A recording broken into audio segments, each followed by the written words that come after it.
ہمارا مسئلہ قرآن کی تفسیر یا قرآن کا ترجمہ نہیں ہے کہ کس کا پڑھنا چاہیے ہے کس کا نہیں پڑھنا چاہیے ہے. ہمارا مسئلہ یہ ہے کہ ہم نے قرآن کو سمجھنا کیسے ہے. کتنا فرق ہوگا تفسیروں میں، کتنا فرق ہوگا تراجم میں، کتنا فرق ہوگا. کوئی کسی کا لکھا ہوگا، کوئی کسی کا لکھا ہوگا، لفظ تھوڑے سے آگے پیچھے ہو جاتے ہیں، مفہوم تو وہی ہے. اللہ تعالیٰ کی آیات کو بدلا تو نہیں جا سکتا. خود سے خدا تک کتاب لکھنے کے بعد میں بے شمار لوگوں سے ملا، بہت سے لوگوں کے ساتھ میری فون پر بھی گفتگو ہوئی.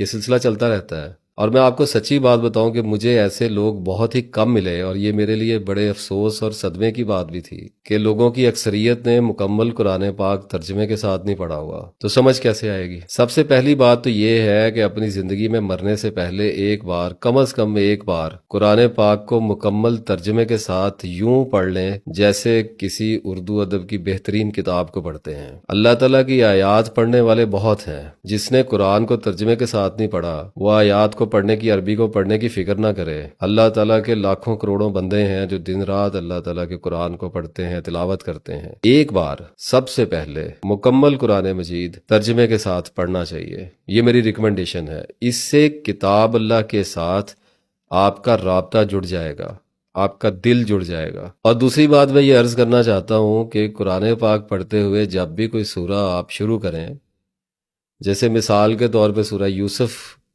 کا مطالعہ اگر شروع کیا ہے تو سورہ یوسف جب آپ کی مکمل ہو تو اس سے آگے نہ بڑھیں. سورہ یوسف پر تحقیق کا آغاز کریں. فرعون کی ڈائنیسٹیز کو دیکھیں، پڑھیں، ویڈیوز دیکھیں، ڈاکومنٹریز دیکھیں، پیرامڈز کو سٹڈی کریں.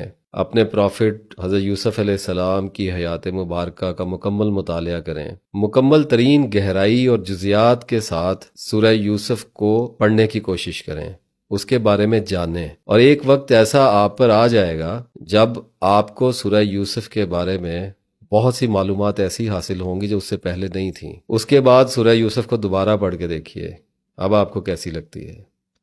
اسی طرح سے جس بھی سورہ میں سے گزریں، سورہ کہف ہے، کہف بھی کہا جاتا ہے، جب اس کا مطالعہ کر رہے ہیں تو اس میں جو اصحاب کہف کا واقعہ ہے، جو ذوالقرنین کا واقعہ ہے، یاجوج باجوج کا واقعہ ہے، اس پر تحقیق کرنے کے لیے کئی سال چاہیے انسان کو. اور ہم قرآن کو یوں پڑھ کے گزرتے ہیں جیسے ہمیں خوب سمجھ میں آ گیا ہوا ہے. میں نے ایک صاحب سے پوچھا کہ مجھے یہ بتائیے کہ قرآن پاک میں قصص الانبیاء کا مقصد کیا ہے؟ اللہ تعالیٰ نے جو اپنے پیارے انبیاء کے قصے ہمیں سنائے ہیں ان کا مقصد بتائیے. اور بڑی تیزی سے مجھے کہنے لگے کہ ان کا مقصد انسان کو عبرت دلانا ہے. اب یہ ہماری قوم کا حال ہے. عبرت دلانا ایک مقصد تو ہے، لیکن کیا عقل کو بلند کرنا اس کا مقصد نہیں ہے؟ کیا انسان کو شعور کی بلندیاں عطا کرنا اس کا مقصد نہیں ہے؟ تو آپ کسی بھی سورہ میں سے جب گزریں تو میرا مشورہ یہ ہے کہ اس پر رکیں، اس پر ٹھہریں اور اس پر غور و فکر کا آغاز کریں. جہاں سے، جس بھی جگہ سے آپ کو مٹیریل ملتا ہے اس کو لیں، اور ایک وقت خود پر ایسا آنے دیں کہ آپ کو اس سورہ کے اوپر مکمل ترین ماسٹری حاصل ہو جائے جس قدر آپ کے لیے ممکن ہے. یعنی میں یہ کہنا چاہوں گا کہ ایک قرآن کا دور آپ کی زندگی میں ایسا گزرنا چاہیے جس میں کئی سال ہو جائیں اور قرآن آپ سے ختم نہ ہوتا ہو، اور ایک جہان حیرت آپ پر کھلتا ہی چلا جاتا ہو. اور میں اللہ کے فضل سے آپ کو لکھ کر دیتا ہوں کہ جب آپ اس قرآن کو ختم کرنے کے بعد بند کریں گے تو قرآن کیا ہے اس کے معنی آپ کے نزدیک بالکل بدل گئے ہوں گے.